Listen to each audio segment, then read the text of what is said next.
Hey everyone, quick one. If you want your comment to be off by default, here how to fix it. Open your YouTube Studio app and now go to the video that you want to disable your comment. For me, I'm going to tap on this video and now here you will see an option above the video that is editing like a pencil icon.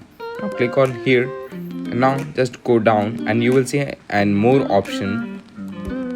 Just click here and now just scroll down and you will see a option called comments. Just tap here. Now the comment section of your video is now disabled permanently. Just go back and now save here and it's all done.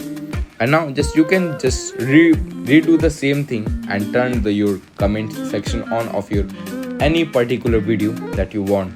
Comment help engagement, but sometimes turning off them is a smart move. Trust me, control your space, your channel, your rules.